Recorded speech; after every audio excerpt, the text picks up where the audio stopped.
تعال اقول لك في 30 ثانية ليه تستثمر او تنقل تعيش في دبي. اول واهم حاجة الامان في دبي سمعته معروفة جدا في العالم كله. لو عملت سيرش بسيط بس على فيديوهات على اليوتيوب اللي بتتكلم عن الامان في دبي هتعرف بنفسك.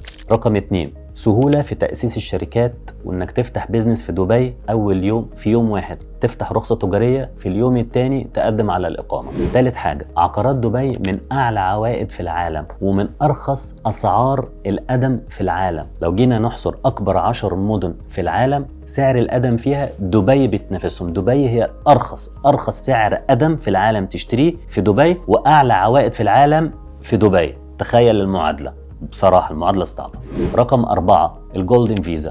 لو اشتريت عقار ثمنه 750,000 هتاخد إقامة دايمة وبتتجدد كل 3 سنين. لو اشتريت عقار ثمنه فوق ال 2 مليون بتاخد إقامة دايمة وبتتجدد كل 10 سنين. رقم 5 موقع دبي في منتصف العالم، قريب جدا من شرق آسيا ودول آسيا وروسيا، وقريب جدا من الشرق الأوسط وأوروبا، فدبي في السنتر بالظبط. رقم 6 الضرائب على الدخل والعقارات صفر. أي بيرسونال انكم، أي دخل شخصي ما بتاخدش عليه ضرائب، والعقارات والدخل اللي بيجي من العقارات زيرو انكم. رقم 7 البنية التحتية والمواصلات والمطارات من أعلى التصنيفات في العالم. دبي بتتمتع ببنية تحتية قوية جدا. رقم 8 دبي هي مجتمع مفتوح ومتعدد الثقافات لكن بصبغة عربية، الشيء اللي بيخليك تنجوي الحياة واللايف في دبي. رقم 9 جودة التعليم في دبي بتصنف من أوائل الدول في جودة التعليم. رقم 10 جودة النظام والرعاية الصحية في دبي، وأكبر مثال على كده إدارتها لأزمة كورونا. كلنا شفناها، دبي كانت من أكتر الدول اللي نجحت في إدارة أزمة كورونا. لو محتاجين استشارات أو أي استفسارات عن